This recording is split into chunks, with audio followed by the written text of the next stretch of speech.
મન થાય બરોબર. સાચી વાત કે ખોટી વાત? કોઈ એક ક્લાસ ઘડિયાળ આવી ગઈ, કોઈ માઇક વખાણ કરે નહીં, તો ખાવાનું જલ્દી બોલો ભાવે નહીં. આપણે માન સેનાથી કાગડાના ગળામાં મોતીની માળા પહેરાવી દીધી એટલે કાગડો માન થઈ જાય ને.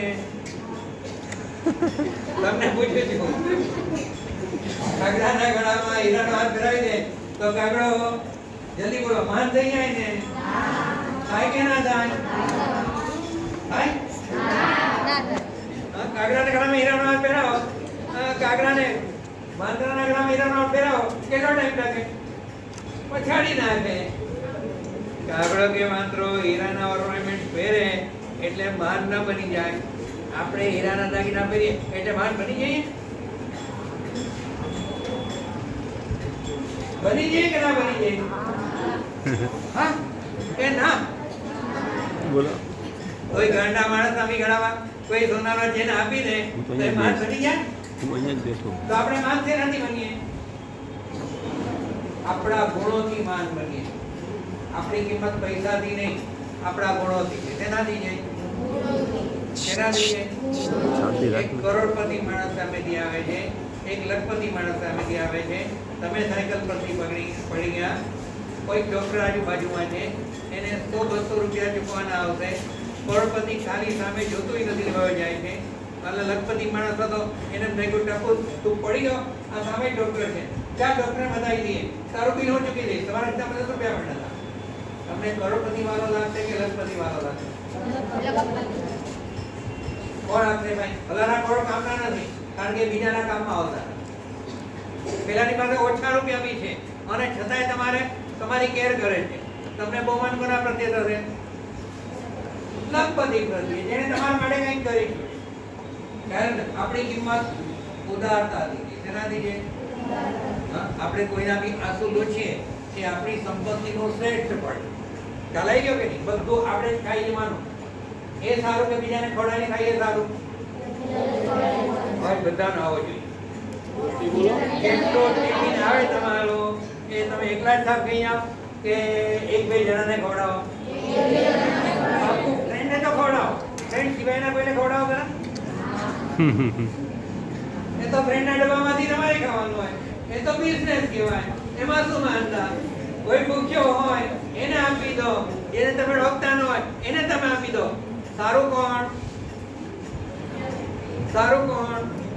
ફ્રેન્ડને તો એ બી તમે સામે લેવાના. એમાં શું મોટો ઉપકાર કર્યો? જેને ઓળખતા નથી, જેની પાસે ડબ્બો જ નથી, એને ખવડાવતા આવડે? હવે તમારો અવાજ છે. એને ખવડાવતા આવડે? આવડશે? આવડે તો તમે મહાન. ખ્યાલ આવી ગયો કે નહીં? કરેલો ઉપકાર, બદલાની ભાવના વિના કરેલો ઉપકાર ક્યારેય નિષ્ફળ જતો નથી. એક સ્ટુડન્ટ ભણવામાં બહુ ગભરાયો, ગામડામાં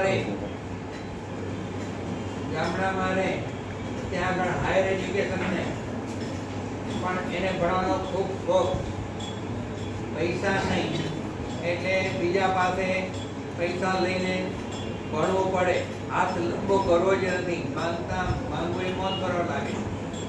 એટલે નક્કી કર્યું કે અમારા ગામમાં ગુરેથી જઈ સીધો ફેરી કરી. શું કરી? કોઈ બી કપડાની જાંગળ એટલે ઉછીના લાવી અને ઘરમાં વેચવાના. એમાંથી જે પૈસા આવે એમાંથી બચત કરવાની. મમ્મી પપ્પાને પણ હેલ્પ કરી ઘરની અંદર. અને જે બચત થાય એમાંથી નજીકના સિટીમાં જઈ કોલેજમાં જઈને હાયર એજ્યુકેશન માટે જઈ. તો એટલે પહેલો ત્યાં આગળથી રોજ આ રીતે કરે છે. થોડી બચત બી થવા લાગી. મમ્મી પપ્પાને હેલ્પફુલ થઈ ગયો. એને ડૉક્ટર થવું હતું. પૈસા એને ખૂબ મહેનત કરી અને પૈસા ભેગા પણ થઈ ગયા. એક દિવસ એવો આવ્યો, એ દિવસે એણે લીધેલા કપડા વગેરેનો એક પણ ગ્રાહક આવ્યો. સવારના 7:30 પાછળ જબરા. આ તમારી બેંક થોડી દર્શનીમાં નહીં આવતા એટલે લોકોને આવડે. પાછળ વાળા સાહેબ ઉભા રહે જોન પાછળ. એક મિનિટ સાહેબ, બિલકુલ આ રોડની અંદર શાંતિ જોઈએ. છેલ્લે તમે ધ્યાન રાખો. બસ સાયલેન્ટ સાંભળવાનું. એક પણ સામાન વેચાયો નહીં. એ ચિંતામાં પડ્યો. સવારના 7:30 થોડીક ચા કે દૂધ પીને નીકળી ગયો હતો. જાંગળ માલ પણ સાથે લઈને ગયો હતો. રોજનો ક્રમ સ્કૂલમાંથી પહેલાં માલ વેચવા જવાનું. રોજ 2-2:30 વાગે ઘરે પહોંચે. મમ્મીએ રોટલા તૈયાર રાખ્યા હોય, ખાવા બેસે. આજે કોઈ માલ જ ન વેચાયો, ખાલી હાથે કેમ જવું? તડકો ભયંકર કોટીનો હતો. એની અંદર એને સનસ્ટ્રોક લાગી ગયો. બિચારો ભૂખ્યા પેટે તરફડવા લાગ્યો. એને એમ થયું કે આજે માંગીશ નહીં તો નહીં ચાલે. ઘરે પણ નહીં પહોંચ્યું. મમ્મી પપ્પા પણ વૃદ્ધ છે. એને શું થશે? એટલે એમ થયું કે આજે માંગવું પડશે. માંગવાનું મન નથી, આજે માંગવું પડશે. જીત ચાલતી નથી. એમાં જો કોઈ હાઈ ક્લાસ ઘર હતું, ઓટલા વગેરે બધા ફર્સ્ટ ક્લાસ હતા, બહારના પણ આરસ બારસ લાગેલા હતા. એમ થયું આ બહુ શ્રીમંત માણસ હશે, એની પાસે માંગીશ તો ના નહીં પાડે. એટલે પોતાનું પોટલું ઓટલા પર મૂક્યું. ઊભા થઈને દરવાજે ટકોરા માર્યા. આ ટકોરા માર્યા એટલે અંદરથી એક યુવાન બેન સામે આવ્યા.